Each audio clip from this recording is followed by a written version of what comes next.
Olá, querido professor, olá, querido aluno da nossa querida e gloriosa Escola Bíblica Dominical.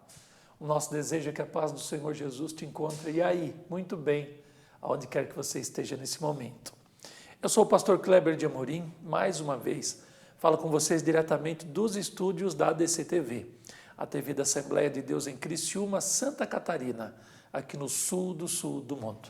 Para mim e para toda a nossa equipe, é sempre uma honra poder contigo fazer parte deste exército plantado por Cristo em muitas das suas igrejas locais no mundo, para que em todos os domingos de manhã estejamos juntos ensinando as igrejas locais onde Cristo nos plantou a palavra de Deus e aparamentando futuros obreiros para esta grande e poderosa obra que é divulgar o Evangelho no mundo inteiro. Temos a oportunidade, nesse segundo trimestre do ano de 2023, estudarmos sobre família com o nosso querido e amado pastor Elienay Cabral. Ele nos fala nesse segundo trimestre do ano de 2023 sobre relacionamentos em família, superando desafios e problemas com exemplos da palavra de Deus. Esta é a lição que estamos estudando neste segundo trimestre do ano de 2023, na classe dos adultos.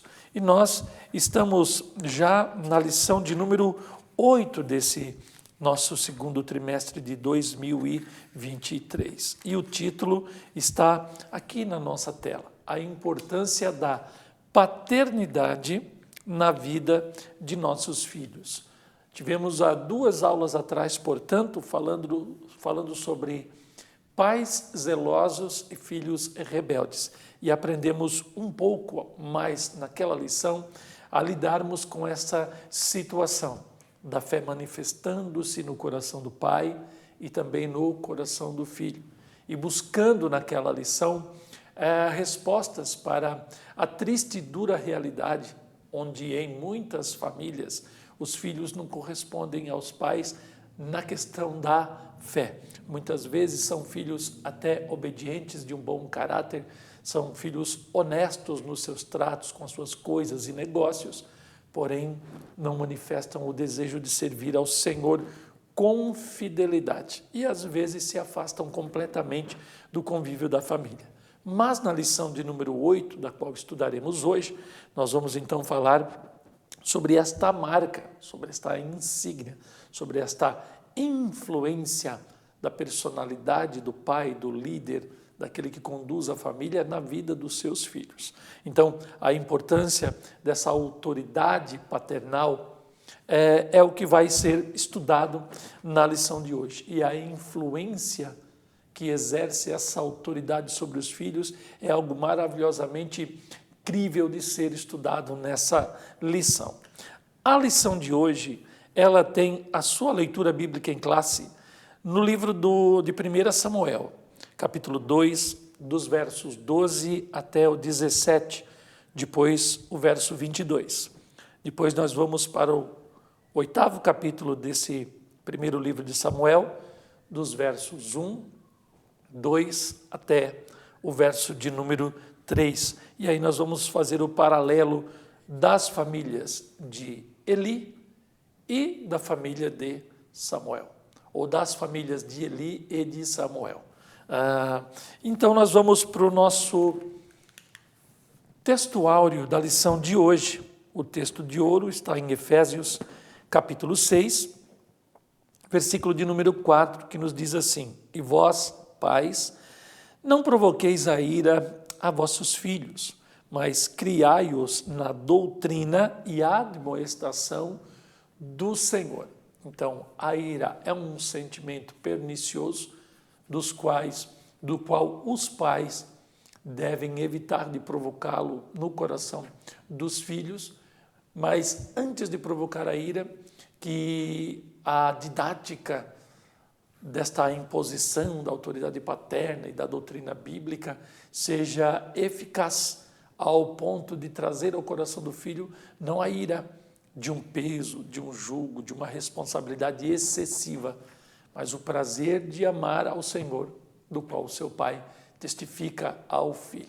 E também a admoestação do Senhor, aqueles conselhos práticos de Deus que vão contra a nossa vontade e a nossa natureza humana, caída e carnal. Nossos filhos nascem de nós, vindos do Senhor, mas eles precisam, no percurso da sua vida, se encontrarem com Deus e terem a mesma experiência que nós tivemos na nossa conversão, ou seja, a regeneração.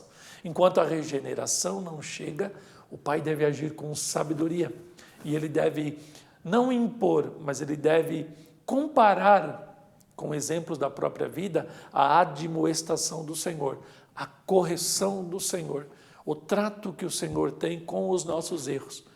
E geralmente a pessoa que não nasceu de novo, ela vive para ela e ela é voltada aos seus interesses. Nossos filhos, antes da regeneração, também manifestarão essa natureza humana de quererem a satisfação, de quererem o conforto e o bem para si. Mas muitas vezes esse conforto, essa satisfação e esse bem para si, eles são adquiridos por comportamentos e atitudes que vão contra os princípios da palavra de Deus. E é nesse choque de interesses entre Deus querendo a santificação do ser humano e o ser humano não regenerado querendo viver ao seu bel prazer, é que surgem esses conflitos. E o pai, conhecedor dessas realidades, é quem pode moderar a admoestação e a doutrina do Senhor em um coração ainda não convertido e regenerado ao Deus da graça divina. Então, esta é a admoestação, ou o ensinamento, melhor dizendo, de Efésios 6 e 4, nosso texto de ouro. E a verdade prática nos diz que quando o padrão divino para a criação de filhos é negligenciado, as consequências são terríveis para a família cristã. Então, o pai também não deve perder ou negligenciar ou agir irresponsavelmente com a sua responsabilidade como pai. O que nós observamos nas gerações atuais é uma fuga das responsabilidades. É aquilo que eu chamaria de a síndrome de Peter Pan. Adultos que não querem crescer, adultos que não querem deixar a infantilidade da sua vida, querem viver naquela adolescência eterna, naquela juventude eterna, como se o tempo não passasse e fosse inexorável sobre suas vidas, como se eles não envelhecessem, como se eles não fossem adoecer e fatalmente, se Cristo não vir, se eles um dia não fossem morrer e sair dessa vida. Então, esse percurso de vida deve ser progressivamente vivido e isso nos traz responsabilidades. Não há como você ser pai sem estar subordinado a essa condição. Eu preciso, como ser gregário, me responsabilizar das minhas ações sobre os indivíduos que se relacionam comigo e que dependem de mim e dos quais eu também dependo deles. Isso se chama interdependência. Então a lição ela é muito linda, muito extensa e ela vai nos responsabilizando, mesmo nesse choque de naturezas, do não convertido, do regenerado, do filho que não quer se converter, ou do ímpio que se converte e vem se tornar filho de Deus e discípulo de um pai, dos quais os filhos não se converteu. Todo esse contexto que nós vivemos e conhecemos interna corporis dentro da igreja é a temática da nossa lição de hoje. E aí temos a introdução e vamos direto para o nosso primeiro tópico dessa lição, que diz a paternidade dentro da família.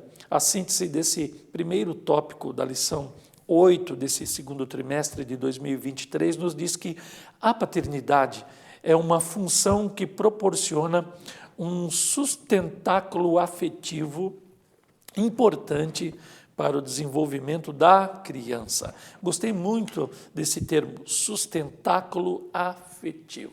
Ou seja, o pai que assume a sua posição, a sua responsabilidade e se dedica a esta missão que eu chamaria de divina, ele vai então ser coluna, ele vai sustentar inclusive as emoções, o conjunto, o arcabouço de emoções da criança, do seu filho, gerado desde do seu interior.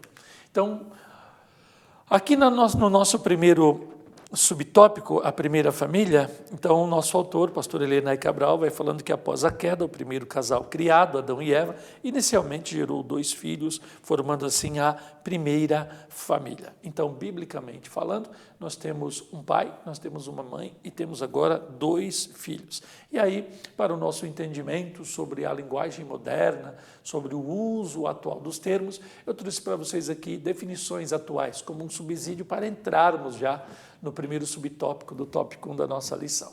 Então, segundo o Estatuto da Família, que é editado no Brasil em 2015 pelos poderes dessa república, a definição de casamento na atualidade é a união voluntária ou de livre e espontânea vontade entre 2 pessoas. Aí eu destaco em negrito aqui essa neutralidade do termo pessoa. Então, biblicamente falando, quando nós vamos pensar em pessoas, principalmente no Antigo Testamento, nos tempos do Novo Testamento, nós vamos ver que a Escritura Sagrada vai tratar o ser humano como alma, como criatura, como criação, como carne, mas nunca como pessoa. O termo pessoa, ele, no desenvolvimento da ortodoxia cristã, ele sempre será associado a Deus. O Deus da Bíblia é uma pessoa, uma persona, um agente moral. E o ser humano é um reflexo dessa divindade. Ele é, então, um ser ou um agente moral livre, criado, não eterno, não sempre existente. Então, ele é quase que uma imitação desse Deus, um reflexo da glória desse Deus. O ser humano por si só se entende como pessoa quando ele descobrir a sua origem em Deus, que de fato é a verdadeira pessoa. O fato é que, modernamente falando, o termo pessoa vai impingir no ser humano um sentimento de autonomia. Ele se descobrindo como pessoa, agora ele tem os seus direitos. Ele, como pessoa, agora ele exige aquilo que é dele. Ele está na métrica da serpente no Jardim do Éden, quando ele disse, olha, Deus, ele sabe muito bem que se vocês conhecerem o bem e o mal, vocês serão como deuses. Então, a busca do ser humano é essa vida eterna sem o jugo de Deus sobre si. Essa autonomia divina é o ideário da pessoa na modernidade. E aí vocês veem que com esse pensamento insurgente à divindade, aos princípios da Escritura Sagrada, à moralidade que está indexada a sentimentos de religião, esse mundo pretensamente ateu, agnóstico, separado desse Deus pessoa, ele vai criando para si suas leis, leis seculares, leis civis, leis positivas, afastando-se cada vez mais do direito natural, né? Quando nós vamos ver a essência das coisas. Não é a essência que procuramos, é a nossa existência e as demandas dessa existência. Então, esses homens ensoberbecidos e enlouquecidos, eles vão, então, subtraindo o poder dos termos e eles vão relativizando o peso das coisas. Então, o ser humano, dividido entre homem e mulher, agora ele é pessoa. E no casamento moderno, a pessoa, ela é quem quer ou quiser ser. Então, a união entre 2 pessoas que desejam constituir uma família, outro termo que vai ser relativizado, formando um vínculo conjugal, aquilo que conjuga, aquilo que casa, aquilo que se complementa, aquilo que se combina, como peças de um sistema, certo? Então, o cônjuge, nesse conceito moderno de família, ele é qualquer pessoa que se una voluntariamente em um vínculo emocional, afetivo, etc. Então, formando esse vínculo conjugal que está baseado nas condições dispostas no direito civil. Olha só, então os homens inventam para si as suas leis e aí eles vão criando os seus conceitos e vão viver por sua lei como se fossem Deus e ditassem as leis para essa existência moderna. O chamado casamento civil, entre aspas, é um ato de união de duas pessoas, de novo, sobre o direito civil. Então, o que rege é a lei positiva dos homens, que ela é temporal, ela também vai mudando e ela vai carecendo de evolução, portanto não é perfeita, e os homens se afastam de qualquer conceito de moral, de divindade, de religião, e aí eles vão formando a sua sociedade civil, separada de Deus, autônoma de divindades e livre dessas amarras da religião. Então, nós temos também ainda como definições atuais, este é o conceito da palavra família, segundo o dicionário Always. Então, nós temos ali o conceito de casamento, agora vamos para o conceito moderno de família. Então, o dicionário Always, ele vai assim definir família dentro dessa modernidade. É um núcleo social, é uma sociedade, um agregamento de pessoas com fins mútuos, propósitos mútuos, etc., de pessoas unidas, olha aqui o termo pessoas, trazendo essa neutralidade do ser humano por laços afetivos. Então, o que importa é o afeto, é o amor, o carinho, a empatia e coisas do gênero, que geralmente compartilham o mesmo espaço e mantêm entre si uma relação solidária, uma relação filântropa. Eles estão no nível do amor filéu, eles estão no nível do amor eros, eles estão, então, dentro do amor estorgos, para ter uma visão grega da coisa. Eles estão dentro de uma perspectiva puramente humanista. E aí, então, note-se a proposital definição de pai e mãe, note-se a falta proposital, eu esqueci ali o termo falta, nota-se a falta proposital da definição de pai e mãe nesse contexto. Então, pai e mãe não se incluem nos conceitos modernos de casamento e de família. Dito isto, vamos para a nossa lição. Então, primeiro tópico, a primeira família. No princípio da humanidade, o pai, que falta para os conceitos modernos, ele é o líder. E o líder, ele arrasta os liderados pelo exemplo. A liderança eficaz é aquela que estimula, é aquela que traz bons sentimentos, é aquela que influencia para os bons propósitos. Então, o bom exemplo, ele arrasta, ele então provê também. O bom líder, ele não deixa faltar nada ao seu grupo e ele também cuida responsavelmente pelos membros da sua família. Esse é o papel do homem. Já o da mulher, ela cuida. Olha, eu destaquei lá em marrom, lá. Cuida. Ela cuida de filhos, da casa e ela é a ajudadora de seu esposo.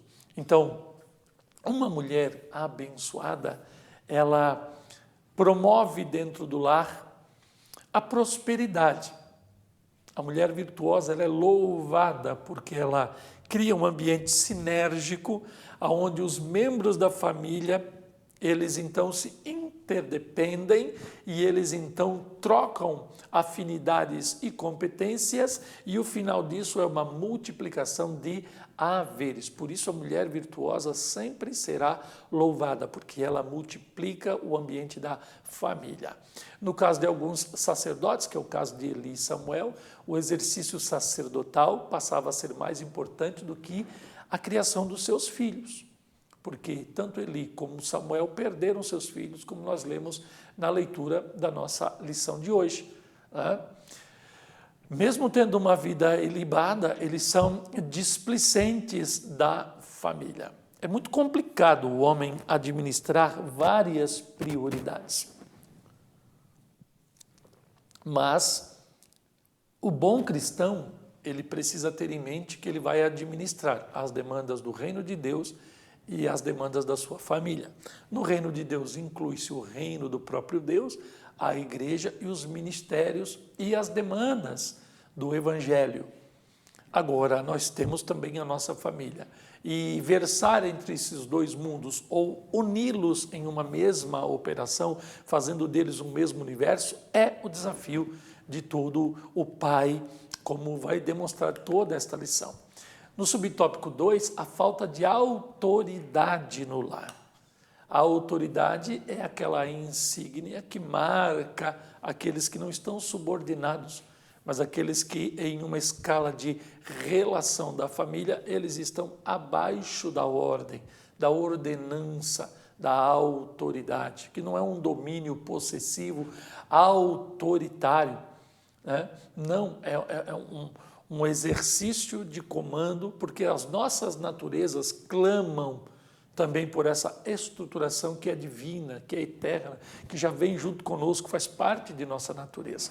A anarquia é a contraposição a essa natureza eterna que está dentro de cada um de nós. E é contra essa anarquia que o líder precisa estabelecer a sua autoridade, porque não há vácuos de poder. Ou o homem assume o seu papel na família, ou a sua família vai estar legada à desgraça. Mesmo que a esposa ela tome a posição desse filho, esta família ela vai estar incompleta neste sentido observado nessa nossa lição de hoje. Então Eli e Samuel eram homens, foram descuidados com relação à autoridade dentro do seu lar. Eles se afastaram demais da sua casa para se aproximarem-se de Deus e esqueceram de trazer a sua casa junto com eles para perto de Deus. Muitos obreiros, na comparação então com o ofício sacerdotal, cuidam bem das coisas espirituais, mas falham a respeito da criação dos seus filhos, ganham uma igreja e perdem toda a sua casa. É incrível como isso não é incomum no nosso meio. Então esse desempenho negativo tem produzido inconsoláveis decepções dos filhos com os seus pais. Somente seus pais não percebiam que seus filhos apresentavam problemas de ordem moral e espiritual. Aqui, quem me acompanha nessas pré-aulas percebe que eu sempre toco em questões de ética, moral e espiritualidade. Esses três sustentáculos da fé cristã precisam ser observados, porque, principalmente na seara do pentecostalismo, do qual nós fazemos parte, a gente pouco prioriza esta realidade da nossa ética e da nossa moral. As pessoas pensam que se elas estiverem numa plenitude espiritual, entre aspas, tudo estará resolvido na vida delas, mas não é assim. Nós somos uma construção da graça e a moral são os pesos, são os valores, são os fundamentos da qual irá erigir o homem ético, o homem responsável, o homem que recebe legados, o homem que tem princípios, o homem que tem valores, o homem que procede de uma família, o homem que sabe que não surgiu de uma chocadeira, caiu de paraquedas, surgiu do nada, ele é um deusinho menor. Não, eu sou uma criatura resgatada pela graça, sou uma construção da graça e desde quando eu aceitei a Cristo, a minha moralidade foi transformada e o meu viver agora é para Cristo.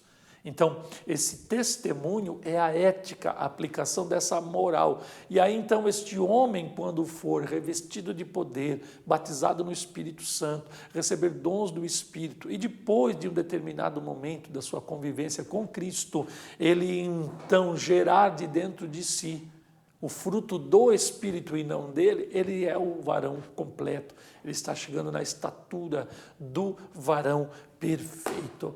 Então, esses problemas que surgem em nosso meio são esses descompassos e desequilíbrios, né, desses tripés, desse tripé, melhor dizendo, que sustenta a nossa vida. Uma vida moralmente equilibrada, eticamente estruturada e espiritualmente plena.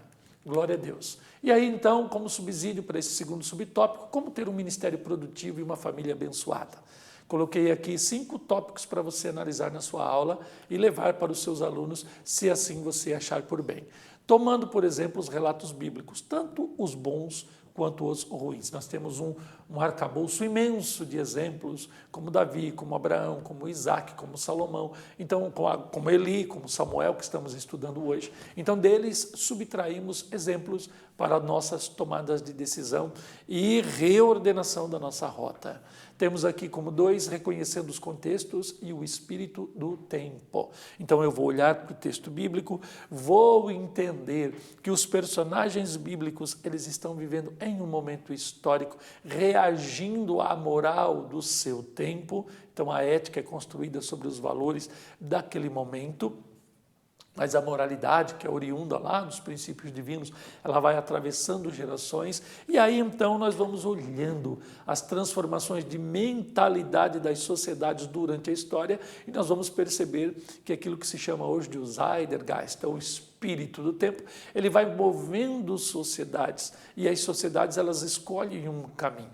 E é sobre este caminho, quando bem observado, que nós tomaremos as nossas decisões. Opa, a sociedade secular ela está indo para lá. A sociedade evangélica, gospel, cristã, católica, etc., ela está pensando desse jeito. Mas como Deus pensa? Como a palavra de Deus está pensando? E aí, então, nós vamos desenvolver uma fé que agrade a Deus no tempo em que estamos inseridos, conhecendo a história e percebendo o espírito do tempo no momento em que nós estamos vivendo a história na nossa vida. 3, administrando prioridades e relacionando-as com competência e habilidade.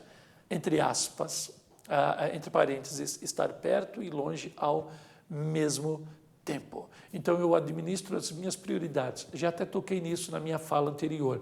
Reino de Deus, reino dos homens, né? As duas cidades, como diz Agostinho, né? As duas demandas do reino de Deus, do evangelho, da pregação, a seara de Cristo, a minha família, a profissão, os meus filhos, propriedades e etc.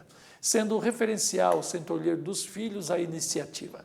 Então eu influencio, meu exemplo arrasta, eles estão perto de mim, mas eles estão tendo as suas experiências e nós estamos ali para socorrê-los no momento em que devam ser socorridos. E ensinando a família a amar ao Senhor. Todo o esforço dos primeiros 4 tópicos que eu coloco aqui nesse subsídio, eles não servirão de nada se no final das contas os seus filhos não aprenderem a amar ao Senhor. Se a sua família não estiver prostrada diante da cruz de Cristo. Tópico 3, problemas de uma paternidade ausente. Na vida da família, os pais são responsáveis pela formação moral e espiritual dos filhos. É aqui que vale Deuteronômio, inculcando no filho os princípios divinos.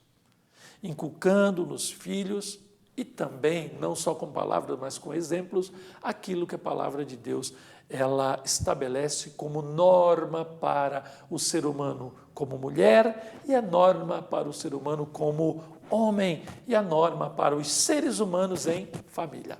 A presença da figura paterna é muito importante para o desenvolvimento do indivíduo. Quem é esse indivíduo? O filho, seja homem, seja mulher. Ela oferece, quem é a presença paterna, uma espécie de sustentáculo afetivo. O pai cristão é uma referência de segurança para eles, os filhos, de equilíbrio, controle das emoções e de estabelecimento de prioridades para a vida.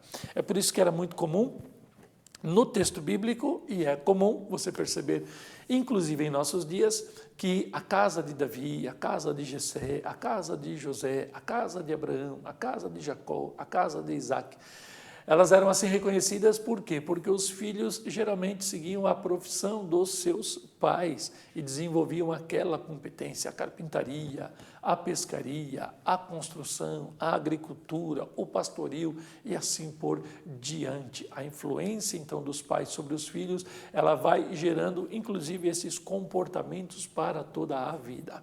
E além disso, de modo geral, os pais transmitem aos filhos valores quanto à bondade, à gentileza, ao falar correto, dentre muitos outros. É muito interessante como a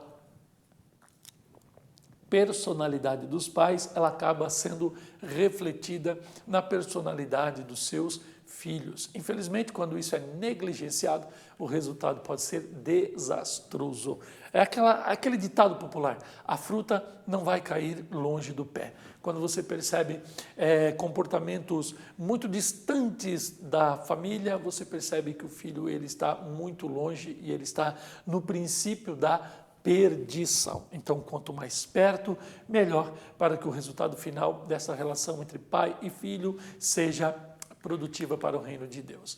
Então, aqui na nossa lição, vai dizendo que, no caso dos sacerdotes em questão, seus filhos se tornaram rebeldes e profanos. E eu trouxe aqui como subsídio definição do profano, aquilo que está fora do lugar sagrado. Por favor, dê pausa aqui, leia todo esse texto e você terá um bom subsídio. E aqui também nós temos mais mais um pouco de subsídio para você, então, descrever o comportamento rebelde e profano dos filhos de Eli. Ou seja, pais que permitiram que seus filhos saíssem do lugar sagrado, do ambiente sagrado, não só geográfico, mas moral e psicológico também, acabaram então se tornando profanos. E há também um conceito judaico que Esaú se tornou profano, e quando, eu já li alguns comentários que dizem que quando o escritor aos Hebreus está falando que Esaú se tornou profano, o profano naquele contexto é como se todos os pecados possíveis e imagináveis estivessem dentro do coração de Esaú naquele momento. É como se Deus olhasse o que Esaú fez e o rejeitasse, não só por vender a sua primogenitura, mas por agir como se estivesse agindo com todos os pecados possíveis e imagináveis no mesmo momento e com total intensidade. Tipos de paternidade. Tipos de paternidade extremista.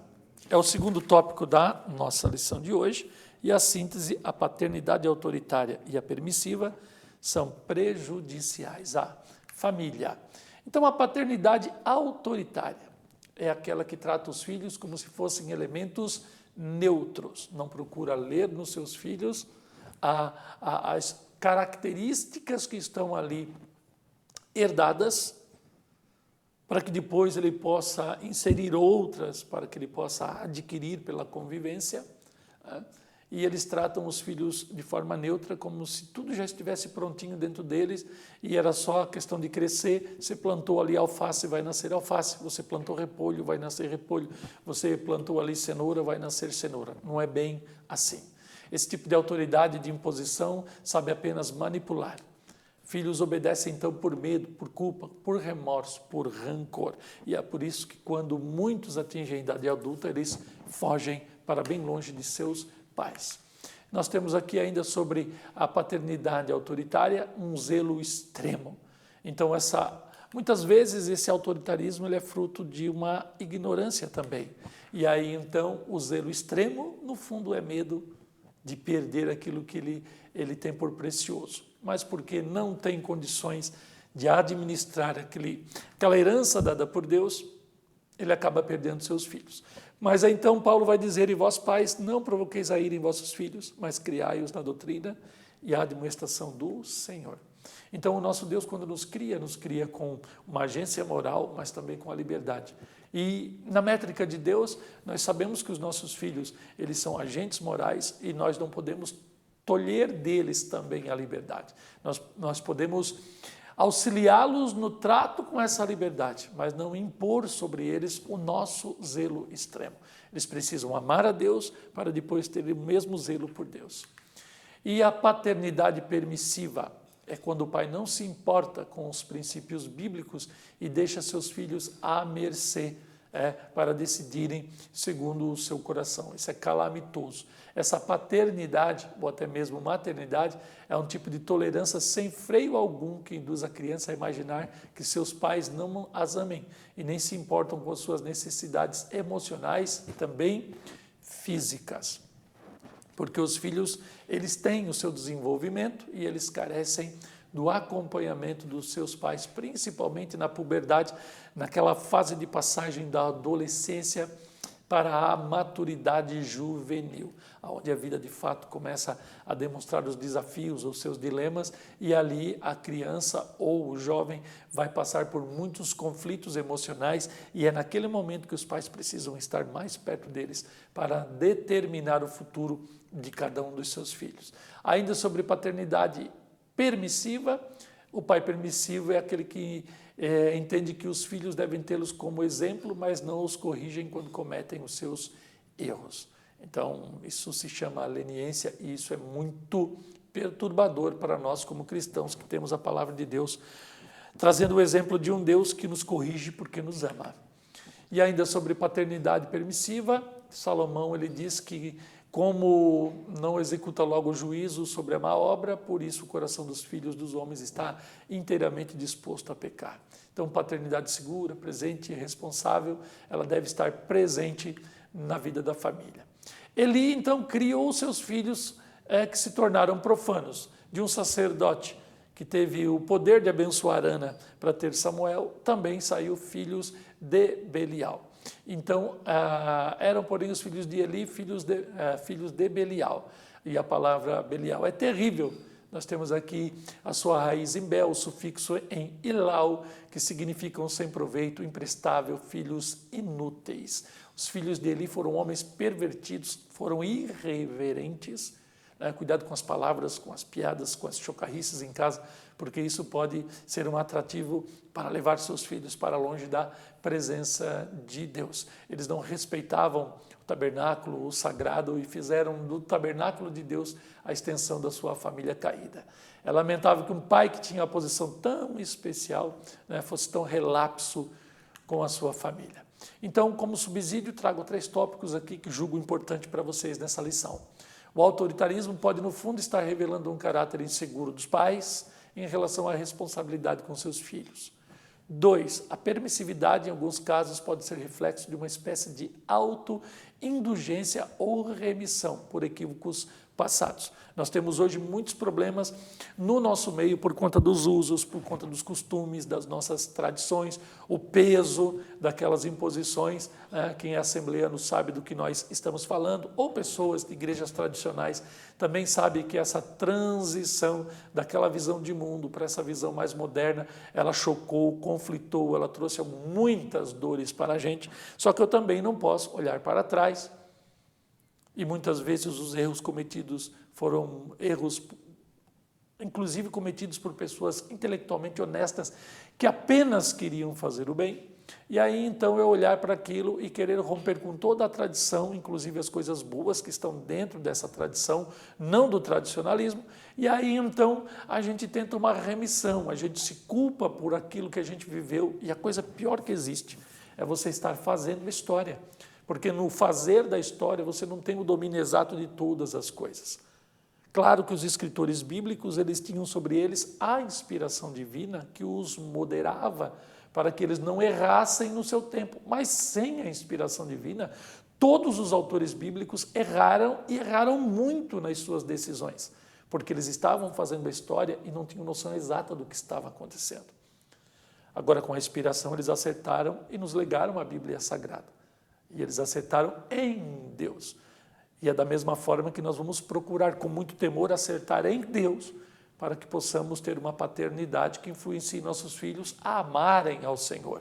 O desequilíbrio emocional dos pais gera uma paternidade então doentia, confusa e irresponsável em relação à fé de seus filhos, pela falta do quê? De princípios. É aquilo que eu falei, a espiritualidade, que não vem acompanhada por uma base moral, que sustenta uma ética, que revele bons princípios, ela não servirá de nada. Então é uma espiritualidade oca, vazia, sem autoridade e sem a força divina.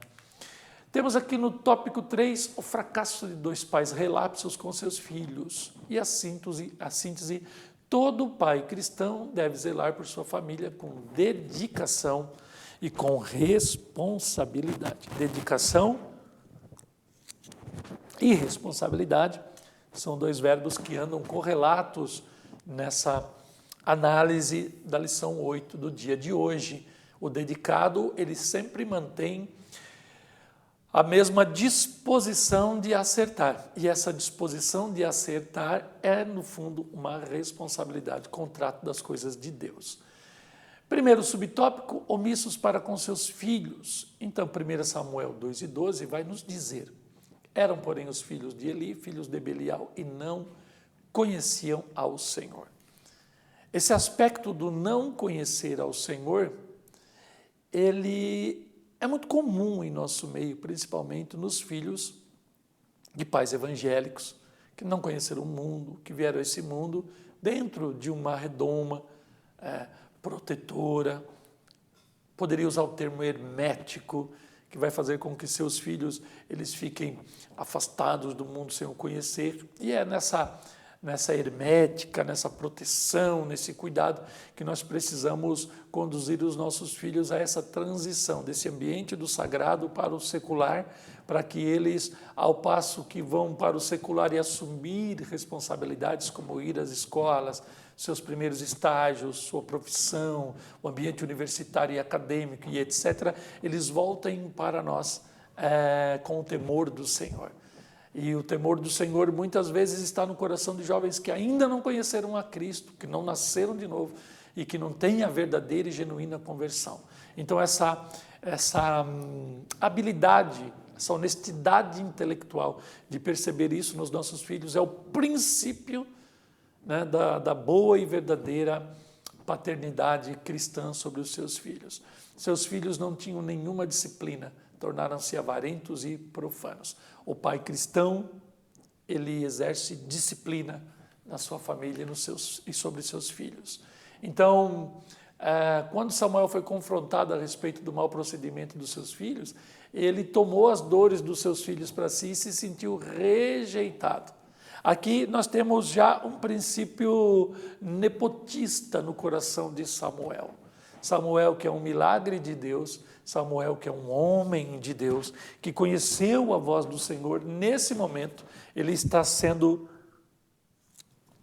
dirigido pelos seus próprios sentimentos. Talvez nessa fase da vida, Samuel já estava tão identificado, acostumado, ele já estava tão fluido no seu relacionamento com Deus que ele, por um momento, ele está descuidado com a santidade desse Deus e ele parece já estar decidido por Deus, como se Deus não precisasse mais falar, porque ele conhece toda a ciência do coração de Deus. Como enganoso é o coração do homem, aqui Samuel começa a cair. Paulo, então, ele destaca que quem deseja o episcopado também governe bem a sua casa. Isso é